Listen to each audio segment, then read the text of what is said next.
विधानसभेच्या पायऱ्यांवरती मंत्री नरहरी झिरवाळांच्या विरोधामध्ये विरोधकांचं आंदोलन, महाविकास आघाडीकडून झिरवाळांच्या राजीनाम्याची मागणी, मंत्रालयामध्ये एकच हिरवळ, त्यांचं नाव झिरवळ झिरवळ अशा आशयाची घोषणाबाजी. पुणे मुंबई एक्सप्रेस वेवरील वाहतूक कोंडीवरती आज जयंत पाटील विधानसभेमध्ये स्थगन प्रस्ताव आणणार. टँकर दुर्घटनेमध्ये 32 तास वाहतूक कोंडी आणि त्यानंतर पुन्हा वारंवार होणारी वाहतूक कोंडी यावरती स्थगन प्रस्ताव आणणार. पार्थ पवार असणार राष्ट्रवादीचे राज्यसभेचे उमेदवार. सुनेत्रा पवार यांच्या उपस्थितीमध्ये झालेल्या पक्षाच्या कोअर कमिटीच्या बैठकीमध्ये पार्थ पवार यांच्या नावावरती शिक्कामोर्तब.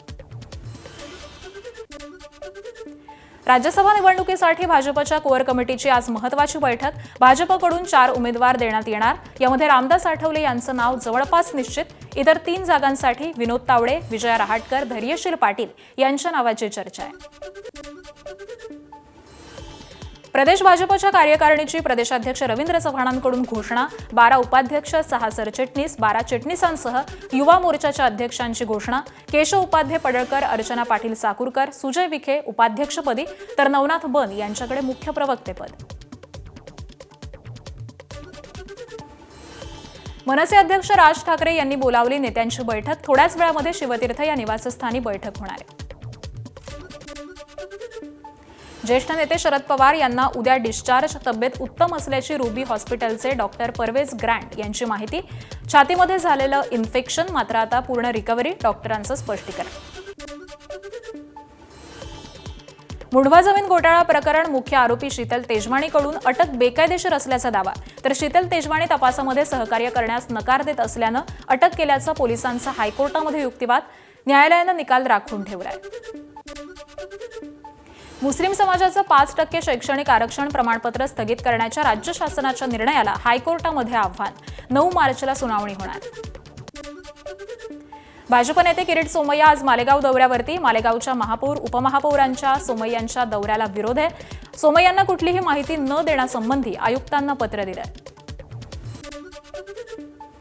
अहिल्यानगर महानगरपालिका क्षेत्रामध्ये रस्त्याच्या कडेला कचरा टाकणाऱ्यांवरती दंडात्मक कारवाईसाठी नवी शक्कल. रस्त्यावरती कचरा टाकणाऱ्यांचा फोटो द्या आणि बक्षीस घ्या. उपमहापौर धनंजय जाधव यांच्याकडून घोषणा.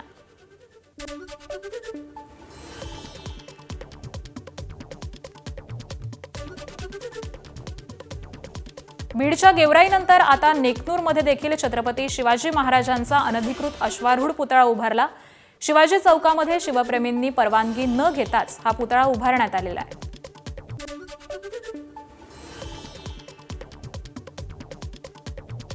बीडच्या गेवराईनंतर आता नेकनूरमध्ये देखील छत्रपती शिवाजी महाराजांचा अनधिकृत अश्वारूढ पुतळा उभारण्यात आलाय.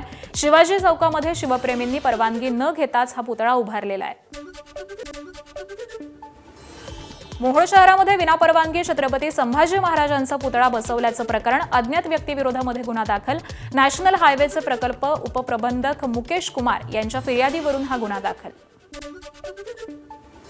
बुलढाण्याच्या लोणार तालुक्यातील चिखला गावामध्ये संचारबंदी कायम. राज्य राखीव पोलीस दलाची तुकडी ही चिखला गावामध्ये बंदोबस्तासाठी तैनात. चिखला गाव परिसरामध्ये बाहेरून येणाऱ्या वाहनांना प्रवेशबंदी आहे.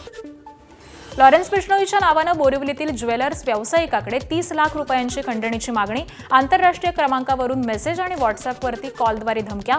बाबा सिद्दीकींप्रमाणे हत्या करू असा धमकीचा इशारा.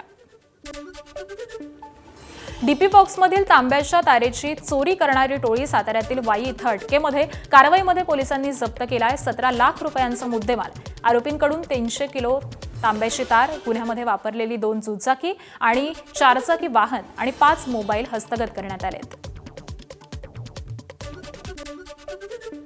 छत्रपती संभाजीनगरच्या पैठणमध्ये नाथषष्ठी उत्सवाच्या पार्श्वभूमीवरती गोदापात्रामध्ये पाणी कमी केलं आणि त्यामुळे उघड्या पडलेल्या गोदावरीच्या पात्रामध्ये दशक्रिया विधीवेळी अर्पण केलेल्या सोन्या चांदीच्या वस्तूंचा शोध घेण्यासाठी गर्दी. हाती, चाळण्या आणि टोपल्या घेऊन सोन्याचा शोध होतोय. नांदेड लातूर राष्ट्रीय महामार्गावरती भरधाव ट्रक आणि दुचाकीचा अपघात. 10वी मध्ये शिकणाऱ्या 17 वर्षीय विद्यार्थ्याचा जागीच मृत्यू. वाशिम जिल्ह्यामध्ये 12वीच्या परीक्षेदरम्यान झालेल्या कॉपीचं प्रकरण. तब्बल 60 शिक्षक आणि शिक्षकेतर कर्मचाऱ्यांवरती गुन्हा दाखल. माध्यमिक शिक्षण विभागाकडून संबंधित कर्मचाऱ्यांना निलंबित करण्याचे आदेश. बीडच्या माजलगाव शहरामध्ये 2 बहिणींच्या अपहरणाचा प्रयत्न. शहरातील आंबेडकर चौक परिसरातली घटना आहे. लहान बहिणीनं आरडाओरडा केल्यामुळे अपहरणाचा प्रयत्न फसला. पोलिसांकडून तात्काळ कारवाई करत 3 आरोपींविरोधात गुन्हा दाखल. व्हिसा संपल्यानंतर देखील बेकायदेशीररित्या मुंबईमध्ये वास्तव्य करणाऱ्या परदेशी नागरिकांच्या देखभालीसाठी पोलिसांचा रोज 70,000चा खर्च. निर्वासन केंद्र कार्यान्वित होईपर्यंत हा आर्थिक बोजा सहन करावा लागणार अशी माहिती आहे. उन्हाळ्याची चाहूल लागल्यामुळे चंद्रपूरच्या ताडोबा व्याघ्र प्रकल्पामध्ये फायर लाईनची कामं सुरू. उन्हाळ्यामध्ये पारा 45 अंशांच्या वरती जाऊन जंगलामध्ये आग लागण्याच्या प्रमाणामध्ये वाढ होते. आगीवरती नियंत्रणासाठी फायर लाईन आहे. छत्रपती संभाजीनगरातील शेतकऱ्यानं पार पाडलं मृत बैलाचं दशक्रियाविधी. मालकानं खंड्या नावाच्या बैलाचं सुतक धरलं, मुंडणही केलं. लोकांना दिवसकार्याचं जेवण देखील दिलं. पैठण तालुक्यातील पाचोडा इथल्या कल्याण भागामध्ये मोहन बापूराव जिने यांच्यासह 28 वर्ष हा खंड्या बैल सोबत होता. गुहागर चिपळूण महामार्गालगतच्या चिखली इथल्या माळरानावरती भीषण वणवा. हजारो हेक्टरवरील काजू बाग ही जळून खाक. ऐन हंगामामध्ये शेतकऱ्यांच्या हातातोंडाशी आलेला घास हा आगीच्या भक्ष्यस्थानी. चिखली मांडवकरवाडी पासून मुंढरपर्यंत 4 किलोमीटर परिसरामध्ये हा वणवा पसरलाय. विदर्भातील महत्वाकांक्षी वैनगंगा नळगंगा नदीजोड प्रकल्पाला मान्यता. त्यामुळे विदर्भातील घरगुती आणि औद्योगिक पाणी वापराचा प्रश्न सुटणार. या प्रकल्पामुळे 388 किलोमीटर लांबीचा कालवा तयार होणार. जलसंपदा विभागाचा मोठा निर्णय. राष्ट्रपती द्रौपदी मुर्मू आजपासून 3 दिवसाच्या महाराष्ट्र दौऱ्यावरती. मुंबईमध्ये हिंदुजा रुग्णालयाच्या वतीनं आयोजित करण्यात आलेल्या आरोग्यविषयक कार्यक्रमाला त्या हजेरी लावणार. तर उद्या शेगावला गजानन महाराज मंदिरामध्ये जाऊन दर्शन घेणार. त्याबरोबरच आयुष मंत्रालयाच्या नॅशनल आरोग्य फेअर या कार्यक्रमालाही उपस्थिती दर्शवणार. धाराशिवमध्ये सलग 2 दिवस अवकाळी पावसाचा तडाखा. पावसामुळे बागेतच द्राक्ष सडण्याची भीती. द्राक्षाला तडे जायला सुरुवात. त्यामुळे द्राक्ष उत्पादक शेतकरी आर्थिक संकटामध्ये. सरकारकडून मदतीची अपेक्षा. लातूर जिल्ह्यातील रेणापूर, निलंगा, लिंबाळा, औसा, अहमदपूर आणि उदगीर या तालुक्यामध्ये वादळी वाऱ्यासह अवकाळी पाऊस. पावसामुळे आंबा पिकासह गहू, हरभरा आणि ज्वारी या रब्बी पिकांचंही मोठं नुकसान झालंय. लातूर जिल्ह्यातील काही भागामध्ये गारपीट तर काही भागामध्ये वादळी वाऱ्यासह अवकाळी पावसाच्या सरी. उदगीर तालुक्यातील वायगावमध्ये शेतामध्ये काम करत असताना अंगावरती वीज पडून एका शेतकऱ्याचा मृत्यू झालाय. हिंगोली जिल्ह्यामध्ये झालेल्या अवकाळी पावसानं अनेक ठिकाणी शेतामध्ये उभं असलेलं गव्हाचं पीक हे जमीनदोस्त. तर गव्हासह हरभरा, ज्वारी पिकालाही फटका बसलाय. भर उन्हाळ्यामध्ये पाऊस पडल्यामुळे शेतकरी हवालदिल झालाय.